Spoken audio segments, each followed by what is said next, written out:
аԥхьа инаргыланы зегьы иҭоуп идуӡӡан ҳәа шәасҳәар сҭахуп, иаашәырԥшыз аидгылара, иаашәырԥшыз агәрагара сганахьала абра избот ацәажәарақәа ицо сыкәша-мыкәша, аха ҳауаажәлар ирҳәо саҳауеит, адгылар иҟарҵоз збот, ауаажәлар хаҭарнакцәа ҳахьеибабо ирҳәогь саҳауеит.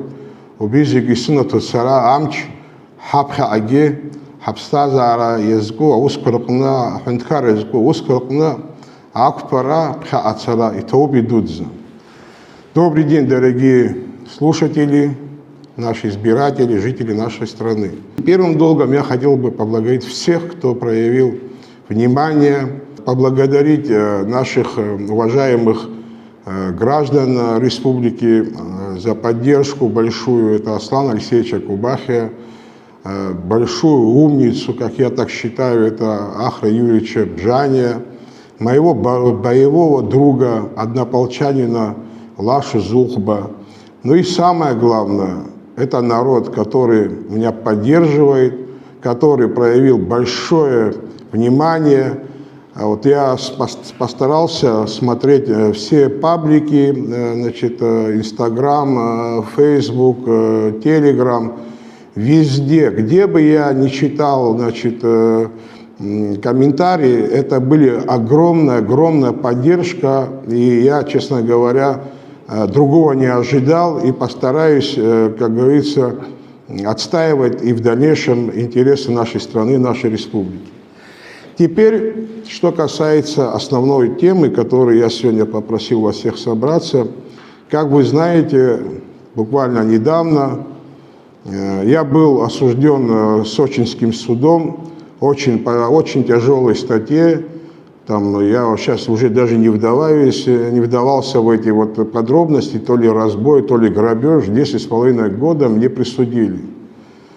Конечно, сей факт не может отразиться хорошо на взаимоотношениях между Республикой Абхазия и Российской Федерацией. Самое главное в этой всей истории, что я гражданин Абхазии, именно гражданин Абхазии. И якобы за действия мои, как гражданина Абхазии в Абхазии, меня почему-то судит российский суд. Это вообще нонсенс какой-то. Ну, что есть, то есть. Сегодня российский суд не меня судил. Я считаю, что российский суд судил народ Абхазии, республику Абхазия. Это неуважение, проявление негативного отношения вообще в целом к нашей стране, это неуважение к нашей Конституции, это неуважение к нашему законодательству, это первым долгом неуважение к президенту Абхазии. К сожалению, власть молчит, к сожалению, власть не реагирует. Ну, знаете, дальнейшее развитие, конечно, тяжело предугадать, но конечно, бездействие наших властей может привести к более печальным последствиям. Ну что, о чем можно говорить, если действующий посол России в Республике Абхазия, если вы помните, недавно еще половину, практически часть населения называл маргиналами, все промолчали. То есть с нами так поступают, как будто мы никто и ничто. К сожалению, еще раз я хотел бы констатировать, что сегодня все, что происходит в России, конечно, россияне могут принимать, могут не принимать, это их вопрос, но такое ощущение, что Россия медленно, но уверенно скатывается во времена крепостного права, где люди бесправные, безвольные, и все, что они хотят, значит, силовые структуры, органы правопорядка творят такие вот беспредельные вещи. И ну, народ с этим, наверное, согласился, принял. Но мы в Республике Абхазия эту ситуацию принимать не собираемся. Может быть, какая-то власть и хочет такую же ситуацию создать в Абхазии, но такой ситуации никогда не будет, мы этого никогда не допустим. Понимаете, вот у нас вопрос стоит так. Мы хотим дружить с Россией, мы обязаны дружить с Россией. Россия в свое время, как и долго нам устраивала очень для нас неподъемные ситуации, но так и, с другой стороны, с приходом Владимира Путина к власти, вы знаете, у нас много что изменилось в хорошую сторону. Но, к сожалению, у нас в тот момент, в 2000-е годы, пошел большой прогресс и в развитии страны, и в развитии взаимоотношений с Россией. Но, к сожалению, сегодня идет обратный процесс, это процесс регрессии в отношениях. Посмотрите ситуацию, Россия каким-то удивительным образом умудрилась всех своих друзей сделать врагами. Это удивительная такая возможность, такого умения начала проявляться, когда она потеряла Молдову, Украину, Венгрию, Азербайджан. Вот буквально на днях вы видели, что происходило в Ереване, да? Это, наверное, все-таки не та политика, наверное, внешняя, которую проводит не сам Владимир Путин, а окружение, которое никак не может понять, что шаблоны, применение широкое имеет во всем мире, но эти шаблоны в Абхазии не работают. Более того, я хотел бы, чтобы чиновники России понимали одну вещь. Нас не надо русифицировать. Мы и так приняли то, что вы нам хотите насильно навязать. Мы говорим на русском языке прекрасно, наверное, вы сейчас тоже меня слышите, мы хорошо разъясняемся. Мы приняли культуру в той части, где это касается великих классиков Пушкина, Лермонтова, Блока и все остальное. Но мы не примем чучелы, которые стараются здесь сжечь на тех местах, где наши предки исходили с Абхазии. В этом же месте, как будто мы глумимся над костями наших предков. Значит, Масленицу мы начинаем в Абхазии как-то празднуем Масленицу, чучело жгем на том месте, где наш народ последний путь проводили, махаджирство. Нам это не нужно. Нам нужны более чистые, прозрачные отношения с Россией. И потому вот та выходка, которая была по отношению ко мне, я же не просто Канкварчи. Канкварчи это Канкварчи, я все-таки депутат парламента. Я представляю одну из властей Республики Абхазия. Вы вообще представляете, чтобы мы, гражданина России, депутата Госдумы, за его действия в России, если Абхазский суд его осудил, это вообще что за бред, что за маразм вообще? Эти вещи недопустимы, просто недопустимы. Потом, что я хотел бы, к чему еще хотел бы, чтобы наша власть начала заниматься не только отношениям с Россией, укреплять, но в данном случае, как это идет процесс, конечно, не самый лучший, не самый лучший повод или, как правильно даже сказать, методология выстраивания отношений. Отношения, я считаю, что должны выстраиваться так, во взаимном уважении друг к другу. Чтобы кому-то было лучше, вопреки мнению другого, это не называется отношения или выстраивание отношений. Пожалуйста, я ни раз, ни два говорил, если кто-то готов подать руку дружбы и братства, мы готовы, и я готов пожать эту руку. Но нам навязывать свою культуру, свое видение тех или иных вещей нам не надо. У абхазов, понимаете, есть свое видение на все вещи, и кто-то, может быть, и кивает головой, но народ это не примет. Это самое главное. Второе, что хочу сказать. Вот последнее признание странами Республики Абхазия, дай бог мне память, это во всяком случае было при прошлом президенте Рауле Хаджимба. После этого был уже Бжаня, был вот сейчас у нас Бадра Гумба. Я, например, не вижу, чтобы где-то какое-то продвижение у нас было по признанию. Мы забросили эту тему, а мы понимаем, что для укрепления нашей страны, нашего суверенитета, мы обязательно должны продвигать интересы дальше. Не только за пределы очерченного круга там, России, Никарагуа, там, Венесуэлы, Сирии или еще кого-то. Мы должны свое признание расширять. И в этом случае я считаю, что вот у нас сегодня открылся, слава Богу, худо-бедно, принадлежит он нам, не принадлежит, называется он именем Владислава или нет, до сих пор так и не поняли. В одних бумагах он имени Владислава, в других непонятно кого, но есть у нас аэропорт. Я считаю, что мы сегодня должны добиться, чтобы мы имели свободный вылет хотя бы в неделю раз, скажем, в Турецкую Республику, в Ереван. Это будет налаживать отношения с другими странами тоже. Мы не можем только свою дорогу прокладывать через абхазо-российскую границу, когда не поймешь, что там у них настроение будет пропустить тебя, не пропустить. У нас же есть, слава Богу, морское сообщение. Мы когда были непризнаны, у нас был паром, который ходил в Турецкую Республику. Мы же не говорим, что мы хотим ислам принять или бросить там христианство. Мы говорим о расширении, да, отношений с другими государствами, чтобы нас они признавали. Что касается Грузии, я считаю, что время вот этой войны прошло. Я сам, вы знаете, ветеран войны. Я сколько, вот как вы мой характер знаете, какой я по жизни есть, так же я и воевал. Я воевал достойно. Вот сейчас не могу сказать, что вот прямо видя врага я там кого-то убил, но где все шли, впереди я тоже шел. Но война закончилась, для меня, значит, понятие солдат тоже прекратило существовать, остается только понятие патриота. Но и Грузия должна понимать, что время вот этих вот всяких взаимных претензий прошло, поколения меняются. Вы помните, Советский Союз выиграл большую войну отечественную с фашистской Германией, но после этого наладили отношения экономические, политические, там, культурные, да, обмены шли. Но эта жизнь, она продолжается, и грузины должны понять.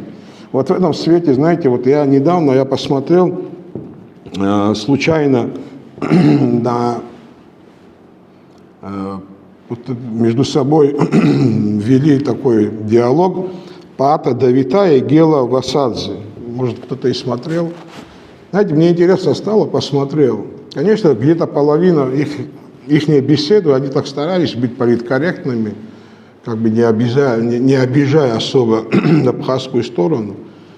Но, правда, потом все-таки у них вырывалось какие-то моменты, все-таки они не сдерживали себя. Но я многие вещи интересные услышал. Оказывается, все-таки грузинская сторона начала признавать нас, что мы не часть грузинского этноса. Потому что все это время, если вы помните, они это всегда говорили, что абхазы это часть грузинского этноса. Сегодня они уже говорят о том, что это все-таки не грузинский этнос, это уже значит, близкие, значит, черкесские, ну, родственные черкесские, с черкесами племена. Ну и самое главное, что они сказали, что народ, который оседло живет несколько, значит, веков на одном месте, его можно уже признавать автохтонными. Я следующее, конечно, хотел услышать, сколько они нам дали времени, что мы уже здесь прожили и стали автохтонными. Они сказали, что мы последние 300 лет здесь живем. Ну, уже прогресс. Они до этого говорили, что мы недавно только пришли на эту землю, но они уже нас называют, что мы уже 300 лет живем на этой земле, и что мы автохтонная, значит, нация. Ну, уже прогресс есть. Я считаю, что в этом направлении надо работать. Мы не можем все время быть в изоляции, все время, вот, знаете, вот, ждать, когда на реке Псол нам соизволят без проблем пройти, не спрашивая, кто вы, за кого голосовали, как живете. Ну, как это должно касаться граждан Абхазии на пересечении с российской границей, конечно, для меня удивительно. Вот в Армении позавчера прошли выборы. Я первым долгом хочу не Пашиняна поздравить, я хочу поздравить народ Армении, что они в демократическом ключе провели выборы, да очень достойно. Кто-то там что-то говорит, но в основном мировые, значит, СМИ, значит, армянские СМИ и независимые говорили, что без больших таких нарушений вы видели, вопреки многих ожиданий, Пашинян все-таки выиграл. Что я в этом вижу? Я вижу это пример для нашей власти. Когда во внутренние дела страны не позволили вмешиваться ни политтехнологам, ни зайти, значит, финансовым ресурсам другой страны. Вы знаете, были случаи, когда огромные суммы были изъяты на границе, когда политтехнологи с деньгами большими заезжали в Армению. Что самое главное, о чем речь идет? Дали самим местному населению сделать свой выбор. Никто им не навязывал, да? И это должно быть примером для нашей власти. Во всей этой истории, знаете, вот я слышу там вот в Армении прорусские, прозападные, прорусские. Я, знаете, что удивляюсь, а где проармянские там? И то же самое хочу вот здесь наших спросить. У нас тоже пророссийские, там, не знаю, кого-то обвиняли прозападными. Слушайте, я не знаю, кто как себя считает, я проабхазский политик. Как это так? Что значит пророссийский политик? Что значит прозападный? Мы должны быть первым долгом проабхазскими политиками. Человек, который свою политику, свою страну не уважает, свои ценности, свою конституцию, да вы, извините меня, он не будет ни российскую, ни западную, никакую хотите. Не будет уважать. Человек, который себя не уважает, он не будет другого уважать. В этом плане мы должны какой-то опыт тоже взять на вооружение. И вот меня все-таки, знаете, что беспокоит во всей этой ситуации, еще раз. Вот суд осудил меня. А ранее здесь есть журналисты, которых объявили иноагентами, других лишили, значит, российского гражданства и так далее. Вот наш МИД ни одно заявление не сделал, ни одну ноту не послала. Вообще МИД существует в Абхазии? У нас есть такое понятие МИД? Ну как так? Такое вообще, ну, не может быть такое. Это значит, вообще нету такой у нас, значит, министерства. Я помню, в 5-м созыве у нас был такой депутат Дима Гумба, очень воспитанный, очень сдержанный человек. Вот как-то он попал на Крым, ну, будучи он тогда еще был, скажем так, оппозиционным депутатом. Он попал в Крым, его остановили, там недолжным образом он представил корочку свою, все, документ, все, что нужно было, но с ним там как-то не очень хорошо начали поступать силовики. Он успел нам отзвониться, что вы знали, то есть он был депутатом оппозиционным. МИД экстренно сделала ноту, президент отреагировал, все силовики отреагировали, чтобы вы знали, в течение полчаса к нему с власти Крыма подошли, извинились за все предоставленное неудобство этому человеку и отпустили. Сейчас что случилось? Сейчас народ поменялся или что поменялось, понимаете? Теперь вот что касается предстоящих выборов в парламент. Я еще раз обращаюсь к компетентным органам России. Я недавно общался с одним человеком, ну как-то получилось, что за все это время они никогда со мной не общались, так скажем, компетентные органы. Ну, соизволили, они со мной увиделись. О многом мы с ним поговорили. Я сказал такую вещь ему. Вы знаете, то, что вы творили буквально полгода назад на местном самоуправлении, на выборах депутатов местного самоуправления, мы вам больше не позволим. Я вот так прямо ему сказал. Мы больше вам такой беспредел творить в Абхазии не позволим. Неважно, в каком вы там формате, в каком вы чине, кто вас представляет. Просто народ Абхазии этот беспредел больше здесь допускать не будет. На днях мы передали файлы, так скажем, не рассекреченные, которые нам пришлось дать в городскую прокуратуру. Где люди, которые до сих пор прокуратура не могла разобраться, кто такой Володя Медведь там, и так далее, и так далее. Все там голоса есть. Знаете, что самое интересное? Наши люди не знали, когда их собирали на этих выборах, когда их это, там, инструктировали, журналистов наших многих абхазских. Хочу тоже для себя, чтобы знали. Их тайно записывали всех. Не видеофайлы, а аудиофайл. Очень много, очень богатая такая картотека у нас аудиофайлов. И что самое интересное, вот этот Медведь и тот же мерзавец Рева там рассказывают, что сегодня программа, которую нам сегодня представляли, молодая команда Абхазии и так далее, и так далее, и так далее, что это проект Кириенко в Абхазии. Он отчетливо говорит, кому нужно будет, мы это можем тоже представить, прослушать, что это аналогия программы Кириенко, которую проводил он в России, значит, это молодые лидеры России, чтобы не было аналогии, поменяли название, сделали команду Абхазии, и эта программа, значит, поставлена Кириенко, осуществляется в Абхазии. Это что такое? Кто такой Кириенко? Объясните мне, что в Абхазии нам программы здесь развивал. Он что у нас? Премьер-министр, министр по молодежи, и кто? Министр, я не знаю, иностранных дел. Кто? Кто этот человек? Почему он у нас эти программы проводит?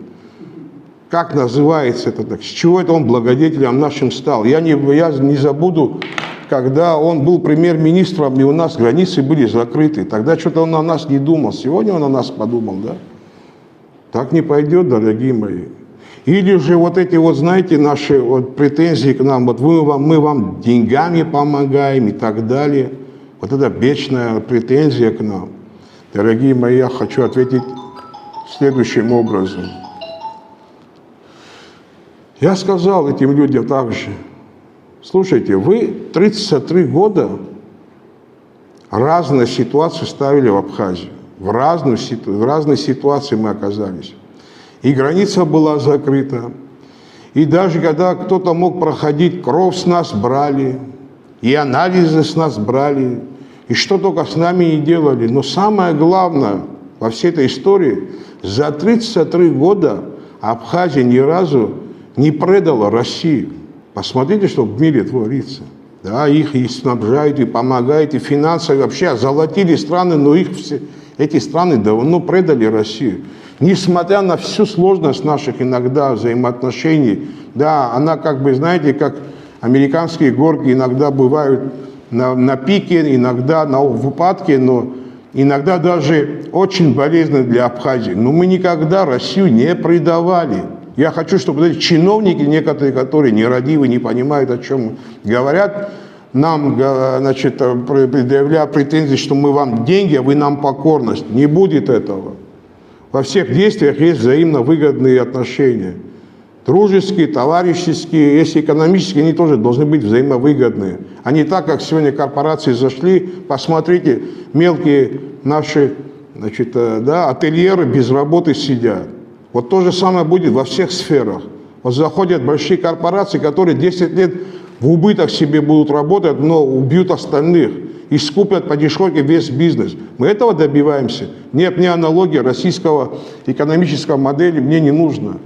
Если есть что-то зерно, мы всегда зерно возьмем с этого. То, что нам неприемлемо, мы должны научиться говорить «нет» и двигаться своей дорогой. И самое главное, последнее, что я хотел на чем остановиться, мы готовим закон о выборах в парламент. То есть он есть, но мы вносим большие изменения. Опять-таки, компетентные органы России заволновались. Почему они волнуются? Я вот это не могу понять. Это же не в России происходит, да? Это же у нас происходит. Мы должны волноваться. Наш народ, если что-то не понял, должен волноваться. Они почему волнуются, я не могу. Их беспокоит, что мы внесли понятие обязательное знание абхазского языка. Во-первых, хочу для тех, кто не понял до сих пор, этот закон был принят еще в 6-м созыве, просто он начинает работать с 27-го года, с 1 января. Мы единственное вносим туда дополнение, даже не изменение, дополнение, что, значит, комиссию, значит, по выявлению знания и незнания абхазского и русского языка будет формировать ЦИК. Об этом мы речь говорим. И одно из самых главных пунктов там будет именно о запрете всех международных организаций, чтобы их ограничить, не то что их вообще исключить в выборном процессе у нас в стране, международные, значит, не граждан Абхазии, международные организации, партии, не знаю, представители вообще всего, что не касается именно Абхазии. Я считаю, что это правильно. Более того, чтобы вы понимали, мы многие законы берем, ядром берем российское законодательство. Что самое интересное, то же самое написано в российском законодательстве. Почему-то там это никого не смущает. Когда мы тот же, закон просто адаптировали под наше видение, их это почему-то не стали нервничать. Не надо, господа, не нервничайте. Мы знаем, что нам делать. Парламент Абхазии знает, что ему делать. Парламент Абхазии никто не указ. Даже не то, что вы, даже президент Абхазии. Президент Абхазии – это глава исполнительной власти. Мы отдельная ветвь власти в стране. И мы знаем, какие настроения в народе, что нам принимать, когда принимать, и что будет полезно для нашей страны. В принципе, все, что я хотел так коротко, о чем хотел сказать. Единственное, хотел бы, если у вас есть желание по всем тем вопросам, которые я поднял, если у вас какие-то вопросы, я с удовольствием на них ответил. Вы будете обжаловать решение? Знаете, я мало верю в это, но все-таки мы с коллегами, с друзьями, посоветовавшись со своим адвокатом, мы решили, что мы пойдем по инстанциям, пусть оно идет. Сегодня такая ситуация, да, какая-то неразрешимая для в отношениях, наверное, между Россией и Абхазией, неразрешимый этот вопрос. Если президент это не может решить, премьер-министр не может, тем более глава администрации великий наш Беслан Эшба, который сам же эту ситуацию создал сейчас.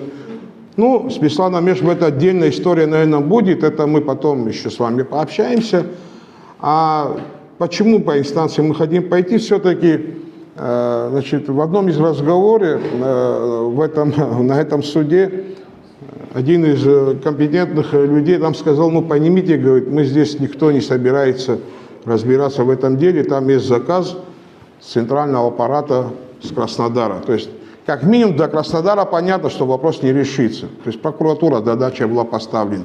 Ну, надеемся, что есть еще и Москва, да, там есть Верховный суд, коллеги и так далее. Возможно, там более порядочные, более независимые люди окажутся, которые все-таки объективно будут смотреть. Хотя то, что там оправдает, не оправдает, в моей жизни не может ничего не измениться. Все-таки я живу у себя в стране, но все-таки, если мы говорим о братских отношениях, о братской стране, если ты в братскую страну не можешь заехать, потому что какой-то чиновник так захотел, и подсознательно ты понимаешь, что эта несправедливость может тебя в этой стране на каждом шагу ждать, тогда, ну, и самого желания тоже особо нету. Но мы все-таки пойдем. Есть Краснодар, потом есть Москва, будем добиваться справедливости и в чужой стране тоже, для нас. Ну, братской, ну, дружеской, да, но все-таки для нас получается чужой. Скажите, а как вы узнали о том, что вас приговорили? То есть вам... Очень хороший, кстати, вопрос. Знаете, как я узнал? Ко мне первым долгом должен был позвонить мой адвокат. Мы ждали звонка от адвоката, но первый я услышал в этом мерзком телеграм-канале Амралаев. Еще заседание не закончилось, еще прения не закончилось, когда Амралаев точно, сколько мне дадут, как дадут, какое, уже они напечатали, понимаете?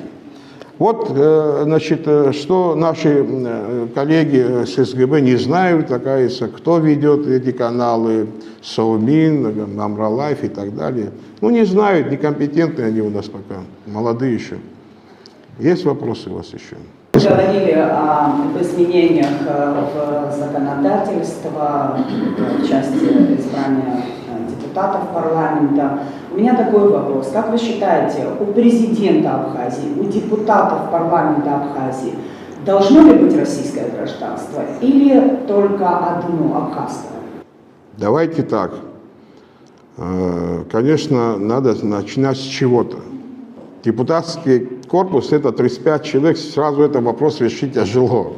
Мы, конечно, не меньше имеем, на нас висит груз ответственности, чем у президента, не меньше. Но внешнюю политику все-таки формирует Глава исполнительной власти – это президент. Я считаю, что на следующие выборы обязательно нам надо принять соответствующие законы, как во всех цивилизованных странах, когда президент имеет только гражданство той страны, где он избирается. Давайте смоделируем. Абхазский президент или, вернее, кандидат в президенты, имеющий абхазское гражданство и российское. Российское, получая гражданство, он дает клятву служить верно, доблестно, честно всем, значит, как говорится, всему тому, что ему дает и возможность Конституция Российской Федерации. То есть защищать интересы России. Правильно? В случае абхазского то же самое, идентично. Теперь объясните, один и тот же человек, как может совместить интересы двух стран, когда всегда есть конфликт интересов? Это невозможно. И ему российская, значит, Конституция обязывает защищать его интересы, абхазская Конституция обязывает его защищать его интересы Абхазии. Но не бывает, что интересы двух стран все время будут идентичными. Где-то все равно будет противоречие. Это надо исключать. Это надо убрать, потому что гражданин Абхазии, идущий на выборы президента, должен преследовать только интересы того государства, где он собирается быть президентом. Я так считаю. Иван Валерьевич, в последнее время очень мало слышно об оппозиции. У меня такой к вам вопрос. Она вообще в стране осталась? Есть у нас оппозиция? Я не знаю, как начать просто, но я постараюсь никого не обидеть. Давайте я скажу так. Я не буду касаться всей оппозиции. Я хочу сказать, что вот я, мои сторонники, мои люди, те люди из старшего поколения, кто нас поддерживает, это люди, которые несут глас народа. Мы стараемся нести глас народа. Я считаю, что я лидер оппозиции, которая не прогнулась, не сломалась, не продалась и не договорилась. Мне много чего предлагали, но вместо того, чтобы, как вы думаете, если мне все, что предлагали, я с этим был бы согласен, у меня сегодня 10,5 лет не было бы. Я много что перетерпел, много что прошел, но я опять-таки еще раз говорю, я лидер оппозиции той, которая, еще раз говорю, не сломалась и не прогнулась. Единственное, что осталось у нашей власти и у тех, кто, как говорится, меня решает напугать или наказали уже, да, как могли, жизнь мне испортили, конечно, может быть только физическое устранение. Но извините меня, я смерти не боюсь, потому что за последнее время я очень часто в глаза смерти смотрел. Я привык уже. Так что я привык к этому тоже, человек ко всему привыкает. Я очень часто в глаза смерти смотрел, так что мне этим самым, как говорится, не возьмешь. Все остальное, у каждого, наверное, представителя оппозиции есть разные мнения, так скажем, но надеюсь, что в самом главном мы все вместе, как говорится, будем объединяться и решать общие глобальные для Абхазии вопросы. В этом я надеюсь, что именно так и будет. Иван Валерьевич, у меня вопрос вот такой вот. Вы депортированы из России, у вас срок. Теоретически, в состоянии ли вы исполнить решение российского суда, будучи депортантом, скажем так? Какой именно? Вы депортированы, вас лишили гражданства. Да. И слава Богу, что разрешили. Дальше? Российский суд выносит решение о вашем... Каким образом, не вступают ли эти два решения в противоречие между собой? Ну, смотрите, это же вообще фактически, если законодательно говорить, вот вы видели выступления некоторых политиков в России, где они постарались, как скажем, объясниться или украсить решение суда, что это не политическое, это прямо уголовное, Ну, вообще смешно, я не хотел бы возвращаться, пойти на уголовное дело, потом самому же вызвать милицию, СГБ. Ну, это вообще, ну, я вообще пока на идиота еще же не похож, правильно же? Ну, они как-то хотели оправдать действия, значит, суда. Это политический заказ. Как это физически будет исполняться, ну, не знаю. Пока еще вроде наши законы вроде еще исполняются. Граждан Абхазии не выдают, надеюсь. Ну, с этим пожить я как-нибудь сумею. Ну, время придет, может, оправдает, может, еще извиняться перед нами всеми, не только передо мной, и перед теми, с кем неправильно поступили, ярлыки повесили и так далее. Надеюсь, что когда-нибудь все-таки здравый смысл преобладать будет в российской политической элите. Посмотрим. Я надеюсь на это, очень хотел бы надеяться. Все-таки нас связывает многолетние, многовековые отношения с Россией. Надеюсь, там появятся все-таки нормальные люди, которые будут по-другому смотреть на всю эту ситуацию. И то идут за я изиге джабаз базеха вообще сакурдзом зикшавит хаха шахай то фашасхот ариса схату сагза мари абсвахусоб абсвахусазана хан гехат вагасмдасыз яхинда слушу суажла румазвет и слуша хан геастус хисейдзум и то идут за